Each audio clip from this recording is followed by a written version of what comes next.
Qualitative analysis या salt analysis में जब हम लोग कैटायन का टेस्ट करते हैं तो उस पूरे प्रोसीजर को हम लोग ऐसे अज्यूम कर सकते हैं कि एक ट्रेन है जो कि अपने डिपार्चर वाले स्टेशन से पैसेंजर्स को भर के निकला है, फिर वो हर एक स्टेशन पे रुक रहा है, हर एक शहर पे रुक रहा है और उस शहर के जितने भी पैसेंजर बैठे हुए हैं वो उतर जा रहे हैं उस शहर में। ठीक है, कोई नया पैसेंजर चढ़ नहीं रहा है। और फिर जब उस शहर से ट्रेन गुजर गया यानी कि निकल गया तो उस शहर का, उस स्टेशन का अब कोई भी पैसेंजर उस ट्रेन में बचा हुआ नहीं है। इस तरीके से हर एक स्टेशन में पैसेंजर्स खाली होते जा रहे हैं और फिर कोई नया पैसेंजर उसमें बोर्ड नहीं कर रहा है। ठीक है, अब आप पैसेंजर्स को रिप्लेस कर दो कैटायन से, तो एक सॉल्यूशन है जिसमें खूब सारा कैटायन है। अब पहला जो स्टेशन है उसमें जो भी कैटायन निकला है यानी कि उस ट्रेन को छोड़ करके उतर गया है वो बेसिकली प्रेसिपिटेट के फॉर्मेशन में निकला है। प्रेसिपिटेट के फॉर्म में वो सॉल्यूशन को छोड़ करके निकल गया है और वो सारा कैटायन जो पहला वाला स्टेशन पे निकलेगा प्रेसिपिटेट को बना करके उसको हम लोग बोलेंगे ग्रुप 1 कैटायन। ठीक है, अब जब सॉल्यूशन को आप आगे लेकर के जाओगे यानी कि ट्रेन को आगे आप बढ़ाओगे तो ग्रुप 1 का जो भी कैटायन है वो निकल चुका है प्रेसिपिटेट बना करके, वो आगे उस ट्रेन में, उस सॉल्यूशन में नहीं रहेगा।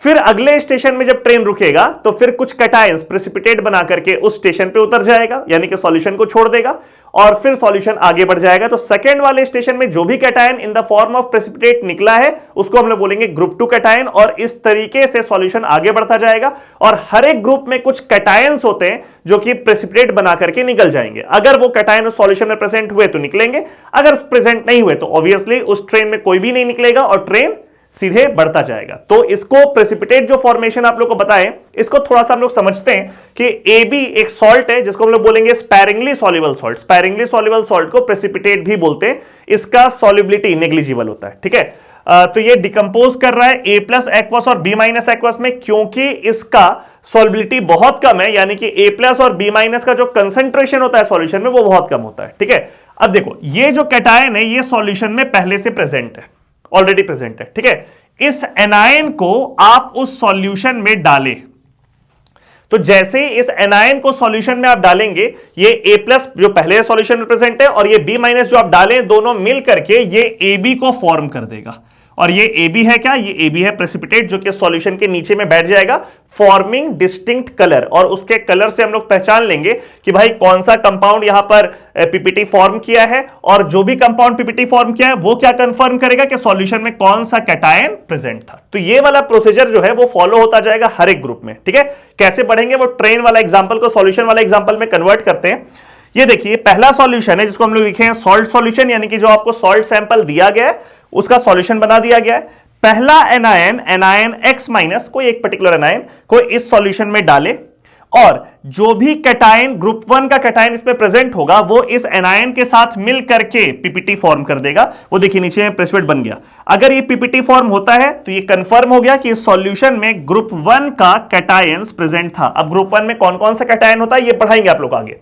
तो अगर यहां पे पीपीटी बन गया मतलब कि इसमें ग्रुप 1 का कैटायन प्रेजेंट था और वो ग्रुप 1 का कैटायन प्रेसिपिटेट बना करके सॉल्यूशन छोड़ के निकल गया। अब ये जो सॉल्यूशन बचा हुआ पार्ट है इसको बोलते हैं हम लोग फिल्ट्रेट।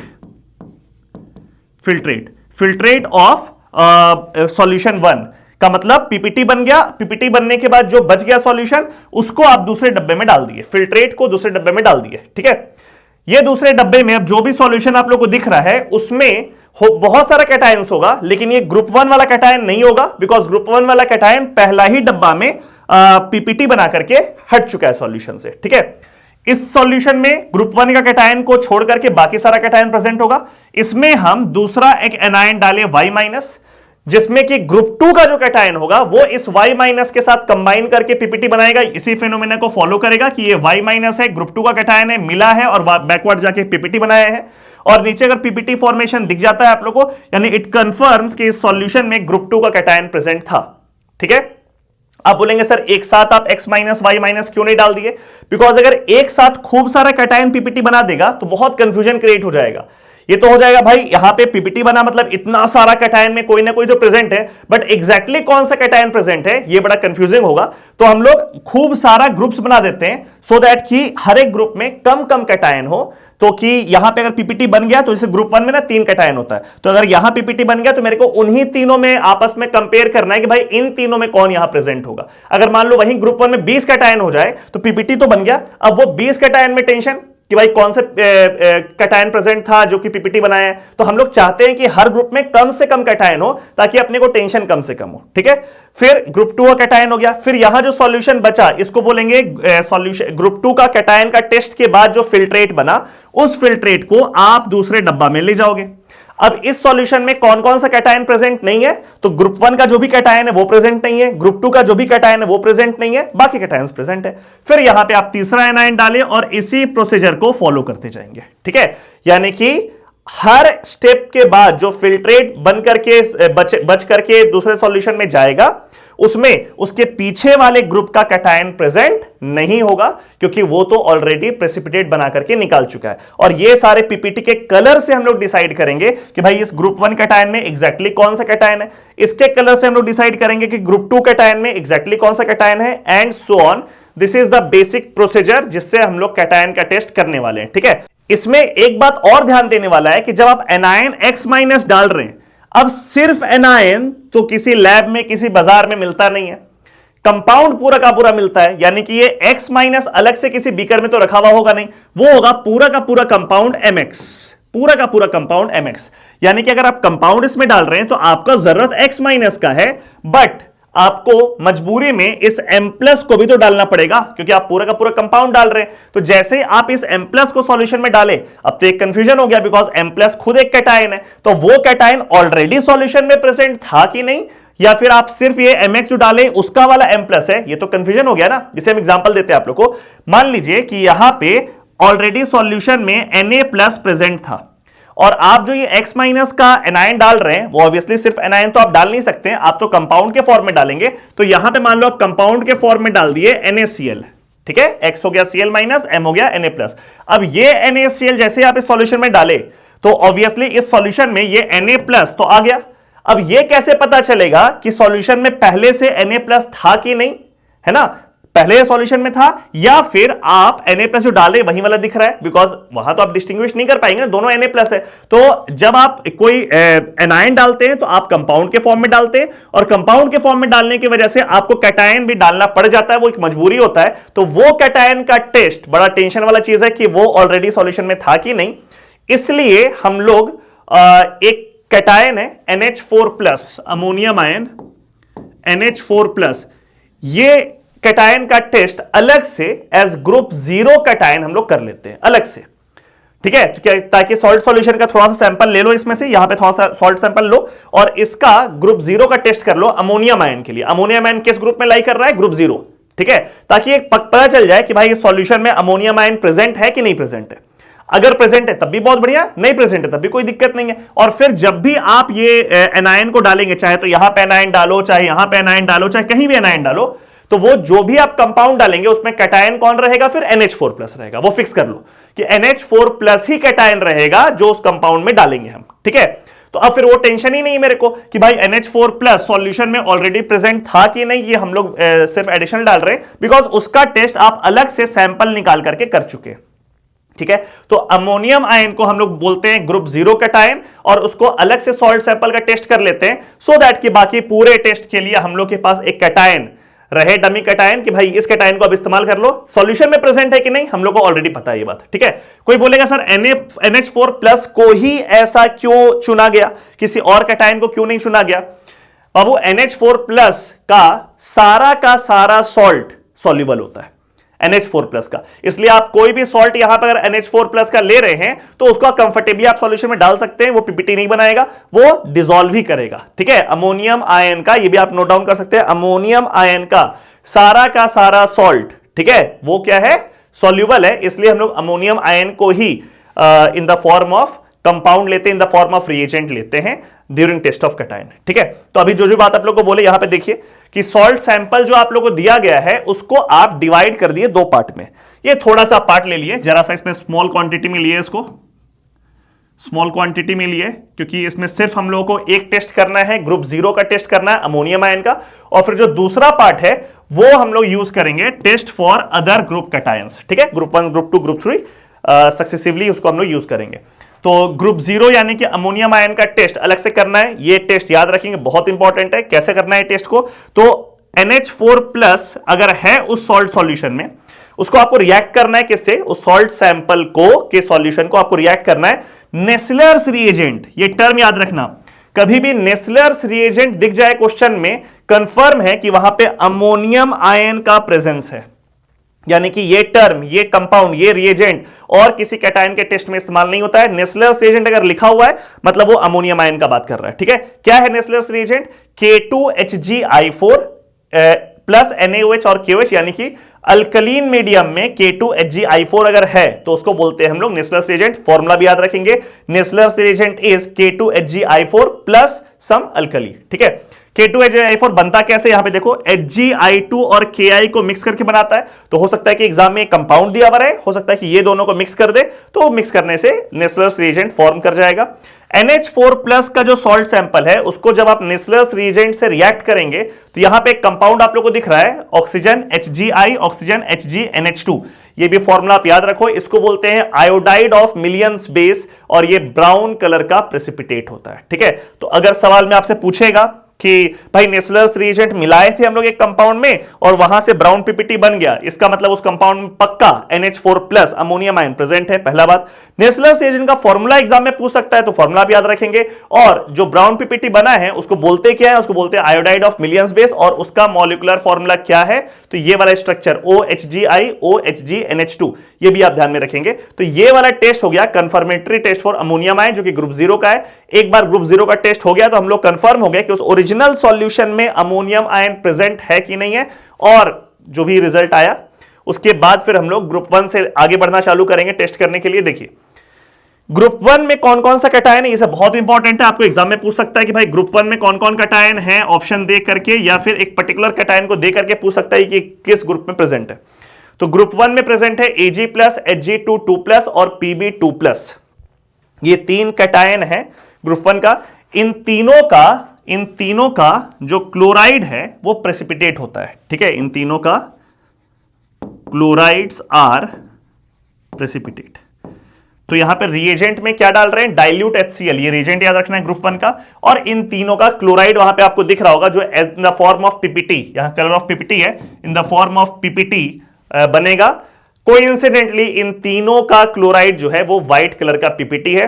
तो अगर व्हाइट पीपीटी बनता है पहला ही स्टेप में, पहला ही बीकर में, जैसे ये वाला स्ट्रक्चर आपको फिगर आप लोग दिखाएं, ये फर्स्ट वाले में क्या डाल दिया गया? ये फर्स्ट वाले में डाल दिया गया डाइल्यूट HCl, और अगर नीचे व्हाइट पीपीटी मिला दैट कंफर्म्स कि उसमें इन तीनों कैटायन में से कोई एक है। ऑब्वियसली क्योंकि कलर प्रेसिपिटेट का तीनों का सेम है तो हम लोग ये भी नहीं बता पाएंगे कि इन तीनों में एग्जैक्टली कौन है।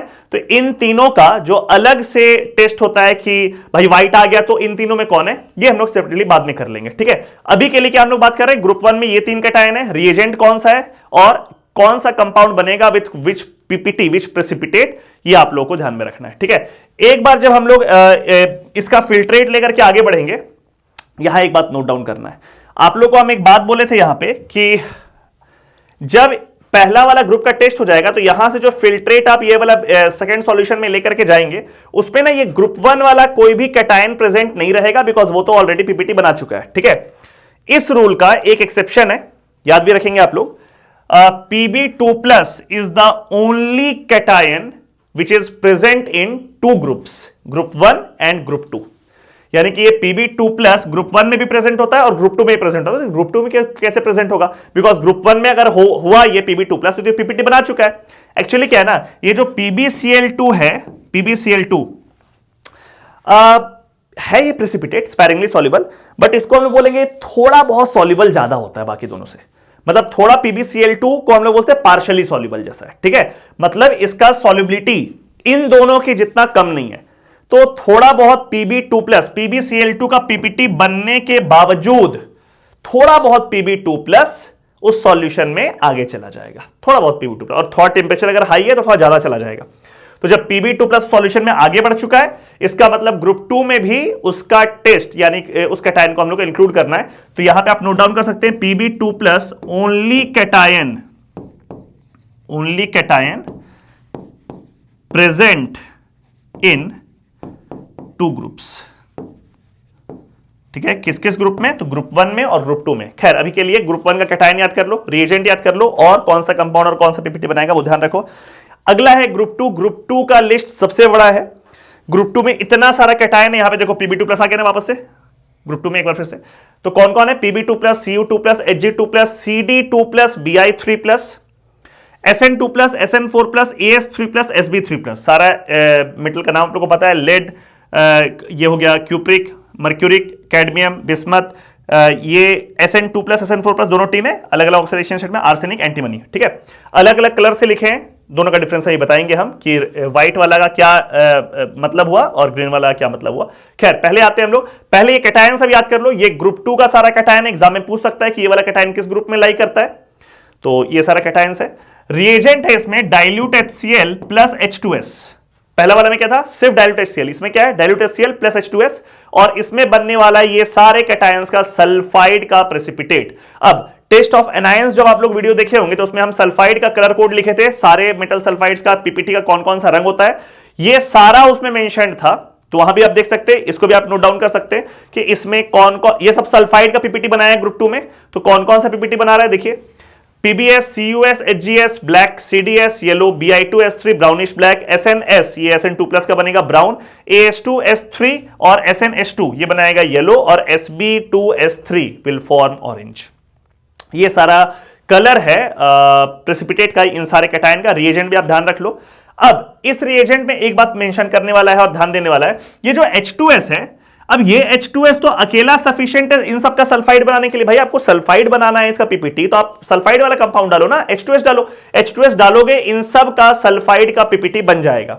ये भाई साहब क्या कर रहे हैं, डाइल्यूट HCl का यहां पर क्या काम है ये समझो, इसके पीछे है केमिस्ट्री। देखिए नीचे लिखा हुआ है HCl जो है वो एक स्ट्रॉन्ग इलेक्ट्रोलाइट है, तो वो डिकंपोज करेगा H प्लस और Cl माइनस में, और H2S जो आप लोगों को दिख रहा है हाइड्रोजन सल्फाइड, वो एक वीक इलेक्ट्रोलाइट, वीक एसिड है, तो ये डिकंपोज करेगा 2H प्लस और सल्फाइड में इक्विलिब्रियम साइन के साथ। अब ये जो H प्लस यहां पर बना है पहला वाला रिएक्शन से HCl से, ये H प्लस ये सेकेंड वाले इक्विलिब्रियम में लगाएगा कॉमन आयन इफेक्ट, लीच-एटलियर्स प्रिंसिपल, यानी कि इसके वजह से, ये वाला H प्लस के वजह से आप इस इक्विलिब्रियम का देखोगे प्रोडक्ट का कंसंट्रेशन बढ़ गया, जिसके वजह से ये वाला इक्विलिब्रियम बैकवर्ड शिफ्ट करेगा, और बैकवर्ड शिफ्ट करने का मतलब है सल्फाइड का कंसंट्रेशन गिर जाएगा, सल्फाइड का कंसंट्रेशन गिर जाएगा। ठीक है, ये बेसिक केमिस्ट्री है आयन इक्विलिब्रियम का, कि ये H प्लस जो पहला रिएक्शन से मिला है, this will exert common ion effect on the second equilibrium reaction, due to which the second equilibrium will shift in the backward direction, and as a result concentration of sulphide will decrease. अब sulphide के concentration को decrease करना क्यों था समझाते हैं। ये सारे कैटायंस के अलावा भी बहुत सारा ऐसा कैटायन है जिसका सल्फाइड पीपीटी बनता है, जिसका सल्फाइड प्रेसिपिटेट बनाता है, जो आगे ग्रुप्स में आने वाला है, ग्रुप 3 में या ग्रुप 4 में आने वाला है, वो सारा सल्फाइड, वो सारा कैटायन जिसका सल्फाइड पीपीटी बनाता है। अब वो सारे सल्फाइड का जो सॉल्युबिलिटी है, सॉल्युबिलिटी वो इन सारे सल्फाइड से ज्यादा है, तो उनको पीपीटी बनाने के लिए सल्फाइड का कंसंट्रेशन ज्यादा लगेगा। ये बात समझना है कि जैसे ये वापस हम इस कॉन्सेप्ट में आते हैं एक बार, देखो इसको, ये कैटायन पहले से प्रेजेंट है, आप ये एनायन इसमें डाले, ठीक है, तो अगर इस सॉल्ट का सॉल्युबिलिटी कम होगा तो थोड़ा सा ही आप एनायन डालोगे और ये बैकवर्ड जाकर के पीपीटी बना लेगा।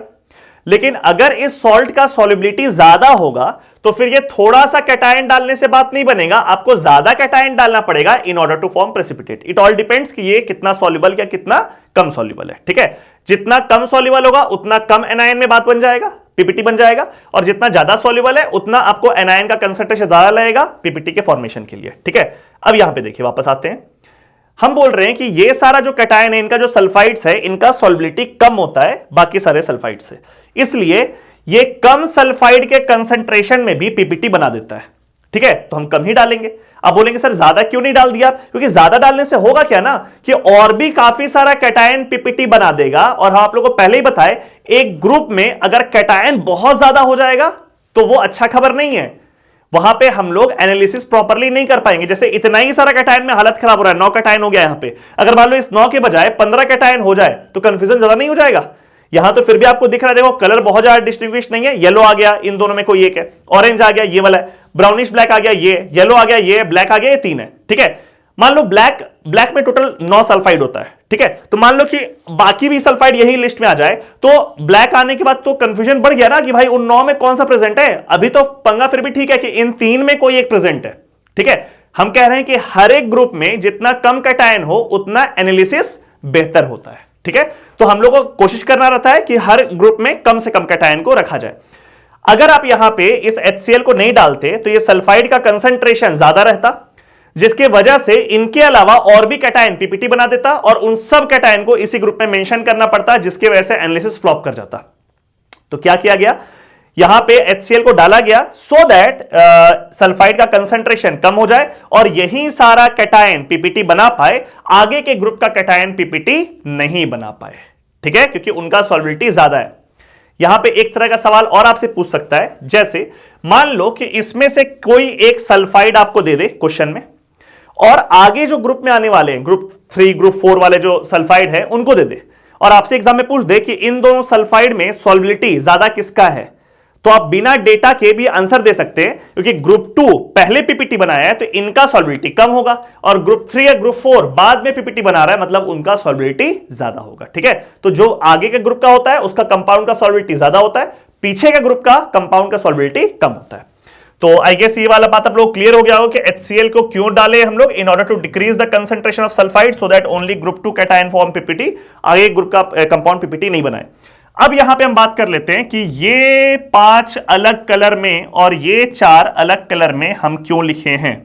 भाई डिस्टिंग्विश करना भी जरूरी है कि ये सब एक साथ हो जाएगा तो फिर कंफ्यूजन भी है। ये 5 जो कंपाउंड आप लोग को दिख रहा है, इनका जो भी सल्फाइड्स है, इनका जो भी सल्फाइड्स है, sulphides are soluble in YAS। ये याद कर, नहीं सॉरी ये इनसॉल्यूबल है। Sulphides are, just a minute, इनका सल्फाइड्स इनसॉल्यूबल इन YAS। ठीक है, YAS का फुल फॉर्म है yellow ammonium sulphide, yellow ammonium sulphide. तो these sulphides PbS, CuS, HgS, CdS and Bi2S3 they are insoluble in YAS, और ये जो चारों रहेगा they are soluble in YAS। तो ये डिस्टिंग्विश भी हो गया। अगर आपको बोल रहा है कि भाई कोई एक पर्टिकुलर कलर भी बता दिया और बोला सॉल्यूबल है YAS में, तो फिर इन चारों में से कोई एक प्रेजेंट होगा। तो ये सब बात ध्यान में रखने वाला है, सिर्फ एग्जाम में क्वेश्चन पूछेगा, आपको ध्यान में है, सही ऑप्शन टिक हो जाएगा। बैठ के रटोगे नहीं तब भी चलेगा, 3 बार 4 बार प्रॉपरली अगर रिवीजन किया हुआ रहेगा तो एग्जाम में जब क्वेश्चन आएगा 4 ऑप्शन रहेगा तो वहां पे आपको सही ऑप्शन दिख जाएगा, अगर आप कई बार रिपीटेडली इसको रिवाइज किए हुए। तो आगे बढ़ते हैं हम लोग। Group 2 done.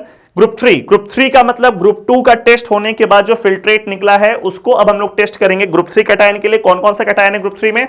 Fe3+ ferric ion, Cr3+ और Al3+। रिएजेंट है NH4OH अमोनियम हाइड्रोक्साइड और NH4Cl अमोनियम क्लोराइड, और इस बार बनने वाला है इन तीनों का हाइड्रोक्साइड का पीपीटी। ठीक है, देखिए हाइड्रोक्साइड बना हुआ है, FeOH होल थ्राइस, उसका कलर है reddish brown PPT, CrOH whole thrice green PPT, AlOH whole thrice white PPT. अलग अलग कलर है, टेंशन ही खत्म, जो कलर आया उसके हिसाब से कैटायन डन। अब देखो हाइड्रोक्साइड का अगर पीपीटी बनाना है तो NH4OH सफिशिएंट था, अमोनियम हाइड्रोक्साइड। अच्छा अमोनियम क्यों ले रहे हैं आप लोगों को पता है, बिकॉज और कोई कैटायन हम नहीं ले सकते हैं, अमोनियम का टेस्ट हम लोग ग्रुप 0 में कर चुके हैं। ठीक है, NH4OH सफिशिएंट था। NH4Cl यहां पर क्यों डाले हैं, फिर से same reason, due to common ion effect. NH4Cl strong electrolyte है, ये बनाता है कैटायन NH4+ और Cl-, और NH4OH वीक इलेक्ट्रोलाइट है, ये बनाता है NH4+ और OH-। ये जो NH4+ है ये दूसरे वाले इक्विलिब्रियम में लगाएगा कॉमन आयन इफेक्ट, ये वाला इक्विलिब्रियम बैकवर्ड शिफ्ट करेगा, अमोनियम आयन का बैकवर्ड जब शिफ्ट करेगा तो ये OH- आयन का कंसंट्रेशन डिक्रीज करेगा और इन तीनों का हाइड्रोक्साइड का पीपीटी बना लेगा। आने वाले ग्रुप में यानी ग्रुप 4 ग्रुप 5 में जो हाइड्रोक्साइड आने वाला है उसका प्रेसिपिटेट नहीं बनेगा। तो यहां भी अगर आपसे पूछा जाए, इन तीनों को हाइड्रोक्साइड को दे दिया जाए आपको एग्जाम में, और साथ में ग्रुप 4 या ग्रुप 5 में जो भी कंपाउंड है, जो भी कैटायन है, उसका हाइड्रोक्साइड दिया जाए, और आपसे पूछा जाए कि ज्यादा सॉल्युबल कौन है, तो वो ज्यादा सॉल्युबल है, ये कम सॉल्युबल है, इसलिए ये पहले पीपीटी बनाया और इसको पीपीटी बनाने के लिए हाइड्रोक्साइड कम लगा। ठीक है, सेम रीजन एज ग्रुप 2 वाला। ठीक है, आगे बढ़ते हैं। ग्रुप 3 हो गया, छोटा सा कैटायन का पार्ट था। ग्रुप 2 में बहुत बड़ा लिस्ट है, अदरवाइज लिस्ट उतना बहुत बड़ा नहीं है। ग्रुप 4 में 4 कैटायन है, निकल, कोबाल्ट, मैग्नीज, जिंक। यहां फिर से सल्फाइड का पीपीटी बनने वाला है, यानी कि ये सब याद रखना है। ग्रुप 1 में किसका पीपीटी बना था? क्लोराइड का। ग्रुप 2 में किसका पीपीटी बना था? सल्फाइड का। ग्रुप 3 में किसका पीपीटी बना था? हाइड्रोक्साइड का। और ग्रुप 4 में फिर से बन रहा है सल्फाइड का पीपीटी। तो ये चारों का सल्फाइड का कलर यहां पे आपको दिख रहा है, NiS ब्लैक, COS कोबाल्ट है black, ZnS dirty white, MnS बफ। और इसके लिए फिर से आपको लगेगा सर H2S डालने से काम बन जाता, NH4OH क्यों डाले हैं? इस बार हो रहा है कॉमन आयन इफेक्ट का उल्टा। देखिए क्या हो रहा है, H2S ये बना रहा है 2H plus plus sulphide, NH4OH ये बना रहा है NH4 प्लस प्लस हाइड्रोक्साइड। ये H प्लस और ये OH माइनस मिल करके बना रहा है पानी, H plus plus OH minus giving rise to H2O। As a result of this reaction, ये पहला वाला रिएक्शन में हम कह सकते हैं कि जो प्रोडक्ट है ये गायब हो रहा है, प्रोडक्ट कंज्यूम हो रहा है, प्रोडक्ट रिएक्ट हो रहा है, जिसके वजह से ये इक्विलिब्रियम फॉरवर्ड जाएगा। Again Le Chatelier's principle, removal of product shift the equilibrium in forward direction, जिसके वजह से इस सल्फाइड का कंसंट्रेशन बढ़ जाएगा। और मेरे को ना ये सब का सल्फाइड बनाने के लिए सल्फाइड ज्यादा चाहिए था, बिकॉज कम सल्फाइड वाला पीपीटी तो सेकंड वाले ग्रुप में बन चुका है। ये सब का सल्फाइड हम पहले आप लोगों को बता चुके, ये ज्यादा सॉल्युबल है, they require higher amount of sulphide. तो हाइयर अमाउंट ऑफ सल्फाइड कैसे निकल रहा है, ये फिनोमेना आप लोग क्लियर है। इस रिएक्शंस के वजह से सल्फाइड का कंसंट्रेशन बढ़ रहा है। Now the concentration of sulphide is so much so that कि ये चारों कैटायन भी अपना सल्फाइड का पीपीटी कंफर्टेबली बना पाएगा। कॉमन आयन इफेक्ट का उल्टा है। कॉमन आयन इफेक्ट में क्या होता है, कॉमन आयन के आने से रिएक्शन बैकवर्ड जाता है और कंसंट्रेशन गिरता है। यहां पे कोई कॉमन आयन नहीं आया है, बल्कि यहां पे एक ऐसा आयन आया है जो कि एक आयन को आपका कंज्यूम कर रहा है, रिएक्ट कर रहा है, उसके साथ रिएक्शन फॉरवर्ड शिफ्ट हो रहा है और इस आयन सल्फाइड का कंसंट्रेशन बढ़ रहा है। तो ये आप लोग याद रखेंगे कि ग्रुप 4 में कौन कैटायन है, रिएजेंट कौन है, कलर क्या है पीपीटी का और रिएजेंट का यूज किया है। ग्रुप 5 के लिए ग्रुप 4 का जो टेस्ट के बाद फिल्ट्रेट निकला है, तो ग्रुप 5 के टेस्ट में यूज करेंगे। कैटायन याद कर लो, बेरियम, कैल्शियम, स्ट्रोंशियम, ये तीनों ग्रुप 2 का कैटायन है, नीचे का तीनों। रिएजेंट डाले हम अमोनियम कार्बोनेट, अमोनियम क्लोराइड। फिर से आपको पता है अमोनियम का सॉल्ट इसलिए डाले बिकॉज अमोनियम पहले ग्रुप 0 में टेस्ट कर चुके हैं। ठीक है, और इस बार बनने वाला है इन तीनों का कार्बोनेट का precipitate, barium carbonate, calcium carbonate, strontium carbonate, तीनों व्हाइट पीपीटी।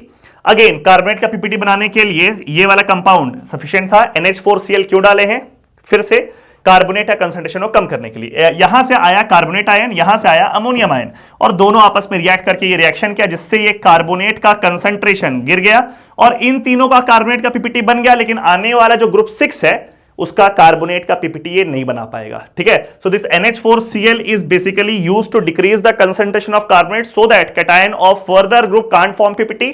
सिर्फ ग्रुप 5 का बेरियम, कैल्शियम, स्ट्रोंशियम पीपीटी बनाएगा और ये पीपीटी का कलर तीनों क्या है, कार्बोनेट का व्हाइट। ठीक है, अब आगे बढ़ते हैं हम लोग, इसको ध्यान से देखिए। ग्रुप 5 हो गया। ग्रुप 6 में जो हम लोग को फिल्ट्रेट मिला है ग्रुप 5 के टेस्ट के बाद, ग्रुप 6 के लिए उसको हम लोग दो पार्ट में डिवाइड करते हैं। ठीक है, पहला पार्ट को हम लोग टेस्ट करेंगे Mg2+ मैग्नीशियम के लिए और दूसरे पार्ट को हम लोग टेस्ट करेंगे Na+ और K+ सोडियम और पोटेशियम के लिए। ठीक है, Mg2+ का जो टेस्ट है वो यहां पर लिखा हुआ है। सॉल्ट को आप NH4Cl, NH4OH और Na2HPO4 सोडियम हाइड्रोजन फॉस्फेट के साथ रिएक्ट किए। रिएजेंट याद रखना, ये पूरा रिएजेंट है, ये पूरा का पूरा रिएजेंट है, ये सॉल्ट सैंपल है और यहां बनाता है मैग्नीशियम हाइड्रोजन फॉस्फेट का व्हाइट पीपीटी। ठीक है, ये ध्यान में रखना है। जो दूसरा वाला पार्ट है Na+ और K+, उसको हम लोग फ्लेम टेस्ट के लिए यूज करते हैं। बहुत सिंपल सी होता है, प्लेटिनम का वायर लेते हैं हम लोग। ठीक है, उसको किसी स्ट्रॉन्ग एसिड डाइल्ड HCl के साथ डिप करने के बाद सॉल्ट सैंपल उसमें लगाते हैं और फिर फ्लेम के पास लेके जाते हैं, जलाते हैं उसको, और कलर ऑफ द फ्लेम के कलर से हम लोग पहचानते हैं कि उसमें कौन सा कैटायन प्रेजेंट है। तो पहले यहां पे देखते हैं हम लोग फ्लेम टेस्ट करने वाले हैं Na+ और K+ का। ऑब्जर्वेशन के हिसाब से पता करेंगे दोनों में कौन प्रेजेंट है। अगर फ्लेम का कलर आ गया वॉयलेट या लीलैक तो इट कंफर्म्स कि उसमें पोटेशियम प्रेजेंट है। डन। अगर वॉयलेट लिलैक आ गया मतलब कि उसमें पोटेशियम प्रेजेंट है, डन। अगर कलर आ गया गोल्डन येलो तो थोड़ा पंगा है। गोल्डन येलो में या तो सिर्फ Na+ प्रेजेंट है, आइदर ओनली Na+ और बोथ, यानी कि Na+ और K+ दोनों प्रेजेंट है। Na+ तो पक्का प्रेजेंट है अगर गोल्डन येलो आ गया तो। गोल्डन येलो कलर दिखाता ही Na+ ही है। होता क्या है ना, जैसे ये वॉयलेट लिलैक कलर है ना K+ वाला, अगर ये कलर दिखाया तो पक्का है कि सिर्फ K+ है। लेकिन अगर आपको दिखा रहा है गोल्डन येलो, तो गोल्डन येलो Na+ की वजह से होता है। तो वो गोल्डन येलो ना ये वॉयलेट कलर को ढक देता है, तो आपको पता भी नहीं कि अंदर में K+ का कलर है भी कि नहीं। तो आप कंफ्यूजन में कि Na+ तो पक्का है इस रंग की वजह से, दोनों भी तो हो सकता है कि K+ छुपा हुआ है। अब हम लोग इसको क्या करते हैं, अगर ऐसा ऑब्जर्वेशन आ गया गोल्डन येलो तो कंफ्यूजन हो गया। Then it is viewed from cobalt blue glass. Cobalt blue glass जो होता है ना, उसका काम है कि वो Na+ का जो ये गोल्डन येलो कलर है इसको फिल्टर आउट कर दे। मतलब कि ये वाला कलर इसमें नहीं दिखाई देता है, ये फिल्टर आउट हो जाता है। एक तरीके से आप ये समझो ना कि एक्सरे के जैसा है कि गोल्डन येलो को पेनिट्रेट करता है और अंदर का कलर दिखता है वो। लेकिन ऑब्वियसली आप कोबाल्ट ब्लू ग्लास से देख रहे हैं तो अंदर का जो कलर दिखेगा वो जो ओरिजिनल कलर था वो नहीं दिखेगा, कुछ और दिखेगा। ठीक है, खैर जब आप कोबाल्ट ब्लू ग्लास से देखते हैं और कलरलेस दिखाई देता है, मतलब कि अंदर कुछ था ही नहीं। गोल्डन येलो को फिल्टर किया और अंदर कुछ था ही नहीं तो कलरलेस दिख रहा है, तो कंफर्म हो गया कि भाई K+ नहीं है उसमें, सिर्फ कौन है Na+ ओनली। अगर कलरलेस है तो Na+ ओनली। अगर ये क्रिम्सन रेड दिखा, भी ये फंडा समझना है ये जो K+ है वॉयलेट लिलैक कलर का, ये ऐसे नेकेड आई से वॉयलेट कलर का दिखता है, लेकिन कोबाल्ट ब्लू ग्लास से देखोगे तो यही दिखेगा क्रिम्सन रेड कलर का, डार्क रेड। तो जब आप कोबाल्ट ब्लू ग्लास से उसको देख रहे हैं तो बाहर का जो गोल्डन येलो वाला है वो तो फिल्टर आउट कर गया, और अंदर में जो अगर वॉयलेट कलर है K+ की वजह से वो आपको दिख रहा है क्रिम्सन रेड कलर का, तो आप कंफर्म हो गया भाई कि Na+ और K+ दोनों प्रेजेंट। ये ऑब्जर्वेशन याद रखना है। सिर्फ violet lilac confirms K+, golden yellow either only Na+ और बोथ। फिर उसको देखेंगे हम लोग कोबाल्ट ब्लू ग्लास से, कलरलेस आ गया, सिर्फ Na+ था और क्रिम्सन रेड है, तो फिर वहां पे Na+ और K+ दोनों था। जब बात चल रहा है फ्लेम टेस्ट का, तो ये पूरा लिस्ट है हर एक कैटायन के फ्लेम टेस्ट के कलर का। यहां पे देखिए, ये है alkali metal Li+, Na+, K+, Rb+, Cs+, सबका रंग दिख रहा है आप लोग, crimson red, yellow, golden yellow. ये तो अभी हम लोग जस्ट देखे Na+ और K+ का, golden yellow, violet lilac, Rb+, red violet और Cs+, ब्लू वॉयलेट। तो इसमें देखो ना थोड़ा सा इसे याद करने के लिए, तो नीचे का तीनों में वॉयलेट शेड प्रेजेंट है, गोल्डन येलो तो अब जैसे हम लोग पढ़ेंगे, और Li+ हो गया क्रिम्सन रेड। ठीक है, ग्रुप 2 में अगर आए तो ऊपर का जो दो कैटायन है बेरिलियम और मैग्नीशियम, वो कोई कलर नहीं दिखाता है फ्लेम टेस्ट में। Ca2+ और Sr2+, सॉरी Ca2+, Sr2+ और Ba2+, यानी कि नीचे के जो तीनों हैं वो उसका कलर यहां पे आप लोगों को दिख रहा है, brick red, crimson red, Apple green. ठीक है, अब यहां पे अगर वापस आप जाओ तो ग्रुप 5 का जो टेस्ट था उसमें ये तीनों कैटायन था, ग्रुप 2 का नीचे का तीनों, और ये तीनों कार्बोनेट का व्हाइट पीपीटी बना रहा था। तो यहां पे कंफ्यूजन हो गया था ना भाई, तीनों व्हाइट बन गया तो इन तीनों में कुछ भी हो सकता है। तो फ्लेम टेस्ट से हम लोग पता लगा सकते हैं कि कौन है, calcium brick red, strontium crimson red, और बेरियम हो गया एप्पल ग्रीन। ठीक है, इसके अलावा 3D का जो सीरीज होता है, मतलब कि डी ब्लॉक वाला, उसका कुछ कुछ कैटायन का हम लोगों को पढ़ना है। जैसे इसको देखो, Cu2+ इंपॉर्टेंट है, ये दो तरह कलर दिखाता है, ग्रीन या ब्लू ग्रीन। ब्लू ग्रीन दिखाएगा अगर आपका कंपाउंड Cu2+ यानी क्यूप्रिक का हैलाइड है, क्लोराइड ब्रोमाइड आयोडाइड है, तो वो ब्लू ग्रीन दिखाएगा, अदरवाइज बाकी सारे कंपाउंड में ग्रीन। Fe2+ फेरस आयन दिखाएगा गोल्ड कलर का। ये तीन हो गया क्रोमियम, कोबाल्ट और nickel silver white. Mn2+ manganese yellowish green, और Zn2+ ब्लू ग्रीन। तो ये हो गया डी ब्लॉक का। ये हो गया आपका एस ब्लॉक में अल्कली मेटल्स, और अल्कलाइन अर्थ मेटल में पहला दोनों कलरलेस, और बाकी तीनों का रंग यहां पे आप लोगों को लिखा हुआ है। सो टेस्ट ऑफ कैटायन का पूरा केमिस्ट्री आप लोगों को समझा दिए, प्रोसीजर आप लोगों को समझाया किस तरीके से हम लोग आगे बढ़ते हैं, और हर स्टेप में जो पीपीटी फॉर्मेशन होता है वो किस तरीके से होता है, और आगे का जो फिल्ट्रेट है उसको आगे के ग्रुप में हम लोग किस तरीके से इस्तेमाल करते हैं। ठीक है, इसके अंदर से बहुत सारा सवाल है जो इंट्रेंस एग्जाम में आपसे पूछ सकता है, तो प्रॉपरली अगर आप नोट्स बना लेंगे और हर पॉइंट को याद रखेंगे तो मोस्टली आप क्वेश्चन को इसमें सॉल्व कर लेंगे। इसके अलावा कैटायन का कुछ एडिशनल टेस्ट होता है, इसके लिए हम एक अलग से वीडियो बना देंगे। कुछ एडिशनल टेस्ट जो कि इस सीरीज में नहीं आता है, बट अलग से टेस्ट है, लेकिन वो भी काफी इंपॉर्टेंट पार्ट है, तो उसका एक अलग से वीडियो बनाएंगे। अदरवाइज ये वाला वीडियो कैटायन के टेस्ट के लिए सबसे ज्यादा इंपॉर्टेंट है, तो इसको रिपीटेडली देखो, रिवाइज करो, नोट्स बनाओ इसका, और अपने बैचमेट क्लासमेट के साथ वीडियो को शेयर करो, सो दैट कि उनको भी कुछ फायदा मिले। Thank you so much.